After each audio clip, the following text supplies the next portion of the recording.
Alô pessoal, tranquilito no mais? Você conhece esse diagrama de disponibilidade de nutrientes relacionado com o pH do solo? Apresento uma importante crítica a essa figura. Quero também anunciar com imensa alegria que o canal Adubos e Adubações tem uma nova empresa parceira.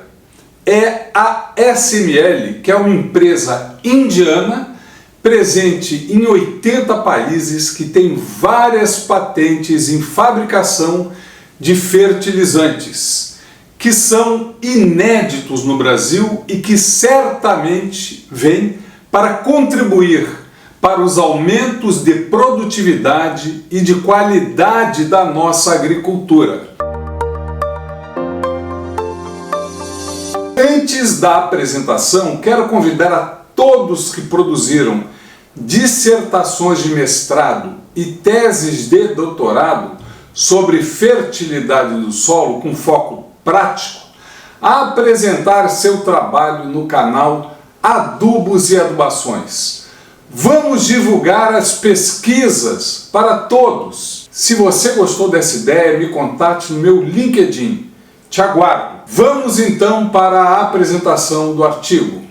Bom, pessoal, então essa revisão, esse artigo que eu vou apresentar, ele foi escrito por Harteman e Barrow.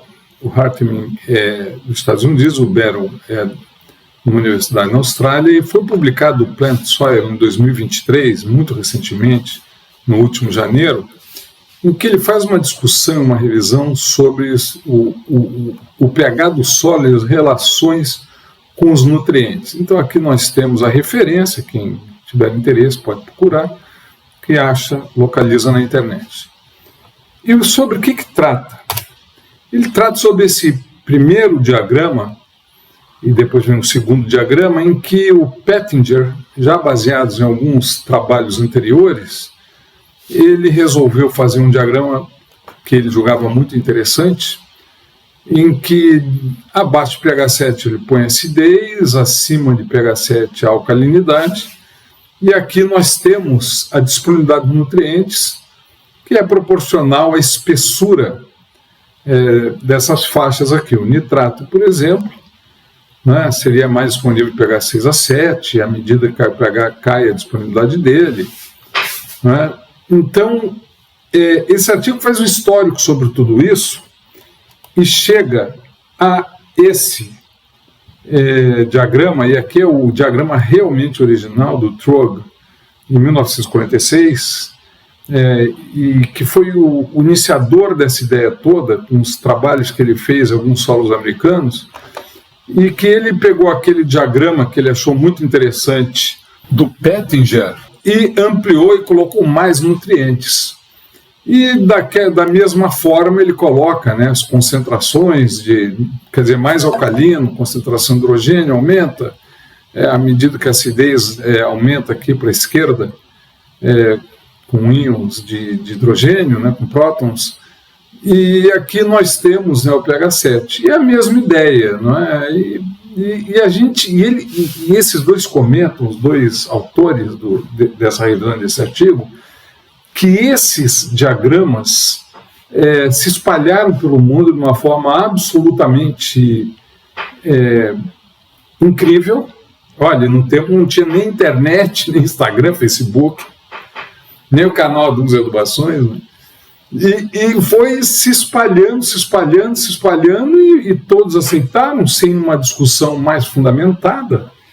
E ainda eles criticam bastante, porque é colocado no mundo inteiro, né, inclusive no canal Adubos e Adubações.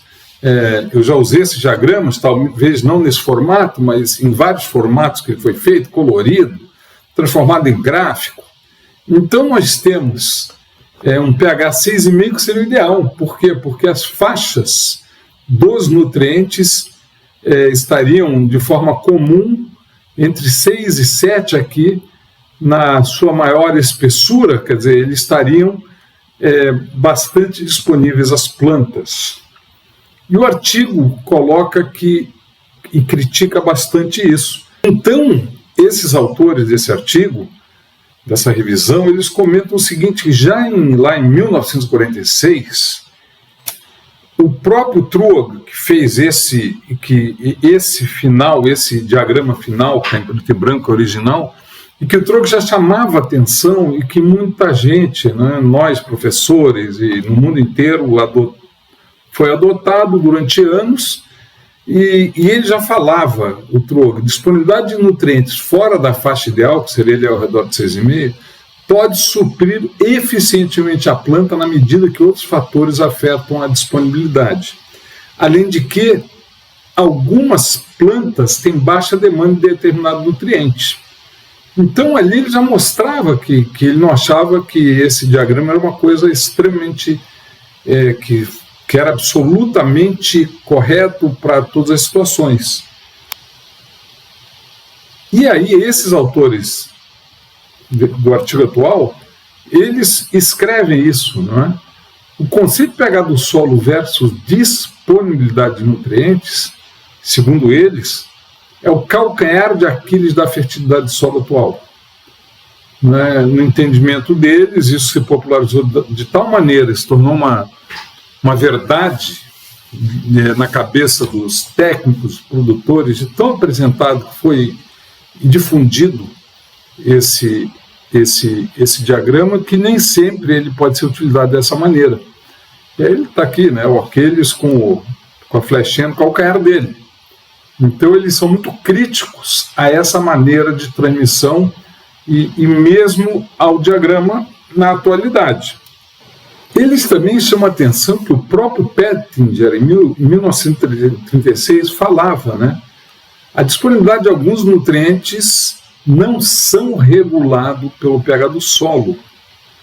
E ainda colocou o Pettinger, no futuro, o diagrama esse deverá ser revisado com novas descobertas. E parece que isso não foi bem entendido pelas pessoas no mundo inteiro, porque esse diagrama é usado em todos os locais, nos Estados Unidos, onde se lê livros e tal, aparece esse diagrama. Então, eles apontam algumas limitações. Por exemplo, que esse diagrama assume, ou foi assumido por todos, que a disponibilidade de nutrientes são as mesmas para todas as plantas e solos. O pH deve ser em torno de 6,5 em água, que era como eles mediam. E a gente sabe que não é assim, que tem plantas que são muito mais tolerantes à acidez, inclusive aqui no Rio Grande do Sul, para várias plantas anuais, em Santa Catarina, no sul do país também, se a recomendação oficial, por causa dos trabalhos feitos, em plantios diretos, estabilizados, bem conduzidos, pegar 5,5 em água já é o suficiente.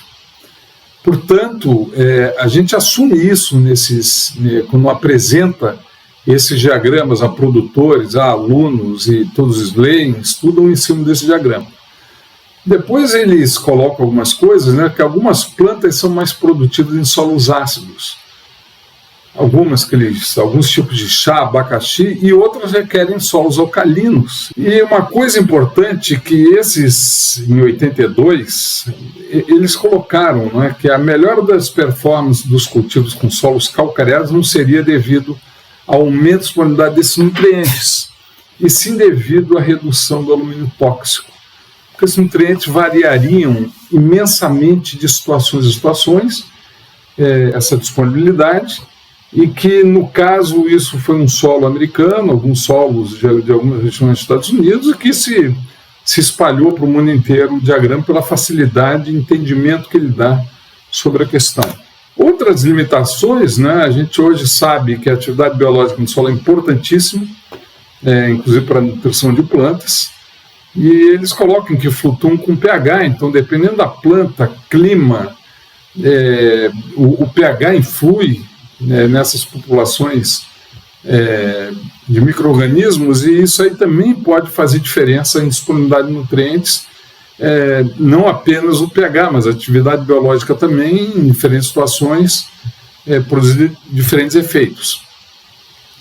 E talvez, aí para mim, né, o que é mais importante é que o pH medido em laboratório não se relaciona com o pH da risosfera, o pH ao redor das raízes. Então, simplesmente pegar um solo, alguns solos, e difundir para o mundo inteiro como isso funciona, não teria muito efeito, porque na risosfera a gente teria uma situação muito diferente do que o laboratório mede, porque a gente sabe que diferentes plantas têm diferentes exudatos, têm diferentes maneiras, né, de estabelecer no solo, e ao redor das raízes esse pH não tem muitas vezes relação com o que está medido no laboratório. Então, vocês vejam que interessante a discussão que eles propõem, né? E, por final, eles colocam, né, que esses diagramas, claro, talvez sendo um pouco rígido para a época de hoje, em relação a 80, 90 anos atrás, em que eles colocam que esses diagramas não têm dados nem referências científicas, e que foram muito, e isso está escrito no texto, né? E aqui apenas eu quero chamar a atenção, uma visão geral do texto, que eu considerei mais importante para passar. Para vocês, quem tiver interesse, vá atrás do texto, porque tem muito mais detalhes, né? Mas eles falam que o diagrama não tem dados e referências científicas, que possa realmente... nós temos bases muito mais consistentes para adotar esse diagrama dessa maneira. Depois, muitas investigações adicionais feitas, né, até hoje, já são muitos anos, não foram incorporadas ao diagrama.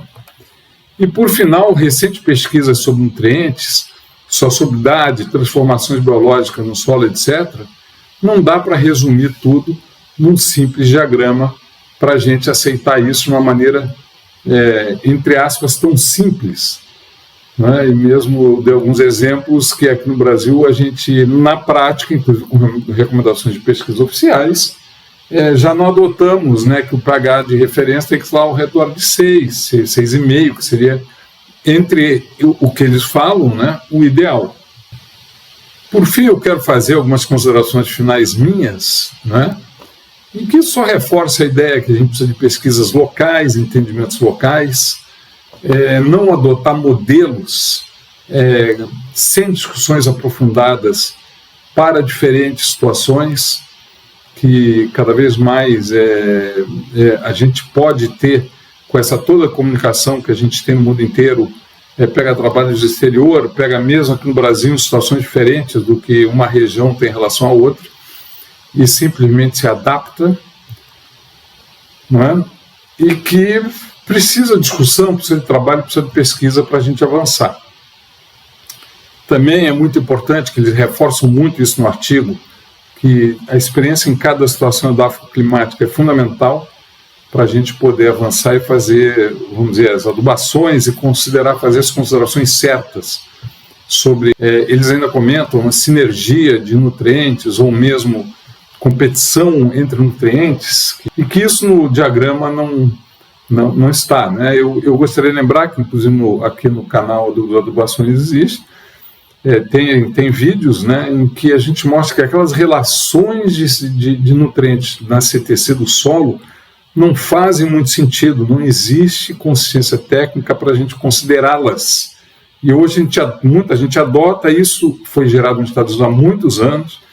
E já nos Estados Unidos, há um vídeo que eu apresento que mostra que já nos Estados Unidos a origem que aquilo lá não tem consistência, e no Brasil depois alguns trabalhos foram feitos, e pelo professor Pauletti, pelo pessoal da Embrapa Cerrados, e que mostrou que realmente não há consistência, quer dizer, assumir um modelo sem discussões maiores. Agora, independente disso, o avanço da ciência é isso mesmo, né? O avanço da ciência, a ciência é feita de formar modelos, enxergar as situações, e com o tempo, com erros e acertos, a roda vai girando e a gente vai conseguindo aprimorar, entender o que é certo, o que é errado, e isso faz parte, né? E talvez a maior beleza da ciência, esse avanço infinito que nós temos, e que aqui no Brasil, cada vez mais a pesquisa, a boa pesquisa tem que caminhar para a gente cada vez mais ter uma agricultura sustentável, produtiva, econômica e etc. Então, pessoal, muito obrigado. Se você gostou, dá o teu like lá, coloque sua opinião, o que você achou disso aí, e abraço a todos e até a próxima.